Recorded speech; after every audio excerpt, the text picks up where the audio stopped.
Et voilà, la Thaïlande c'est fini pour nous. Au départ, on pensait rester 3 semaines, et finalement on y a passé 2 mois.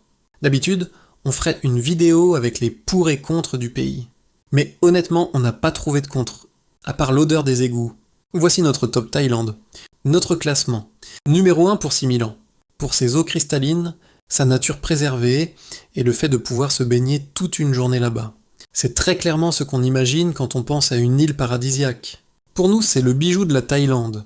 Numéro 2 pour Maya Bay et Koh Phi Phi. Pour sa baie incontournable et son sable blanc immaculé, même si c'est assez bondé de touristes. Nous avons eu de la chance, il n'y avait pas trop de monde, mais a priori ce n'est pas toujours le cas. Numéro 3 pour Koh Tao. Pour ses paysages paradisiaques, malgré des routes et des accès un peu compliqués. C'est un lieu emblématique avec des baies dignes des films. Petite île très agréable avec beaucoup de petits recoins à explorer. Attention en scooter, ça reste une île compliquée. Numéro 4 pour Koh Yao Yai. Une île extrêmement sauvage, préservée du tourisme et beaucoup plus authentique que les autres îles. C'est encore une niche peu envahie par les touristes. Cependant, il faut aimer le calme et la tranquillité, ce qui est notre cas. Numéro 5 pour Koh Lanta. Le mix parfait entre ambiance et repos, d'immenses plages préservées et calmes, des bars de plage reggae ultra chill, circulation très facile en scooter et une vieille ville sympa à visiter. Numéro 6 pour Bangkok. Une mégalopole qui mélange tradition et modernité, où on ne s'ennuie jamais. Tout y est bien pensé, métro, centres commerciaux, temples, un lieu de vie effervescent. Numéro 7 pour Krabi, à Honang. Des paysages uniques, bien que très fréquentés. Pas forcément grand chose à y voir, mais la ville de Ao Nang, avec son marché nocturne, est très sympa.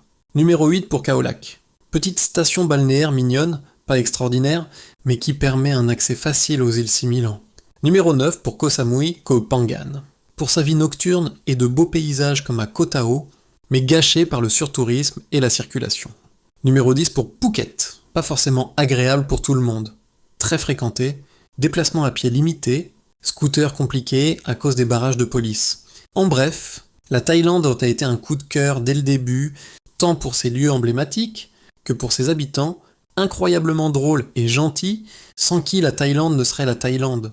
C'est un peu le cœur lourd qu'on part, après avoir pris plein les yeux. Pour nous, la Thaïlande reste l'un des derniers endroits sur Terre où l'on se sent loin des problèmes, et où l'on retrouve cet apaisement de l'esprit que nous, occidentaux, avons perdu il y a bien longtemps.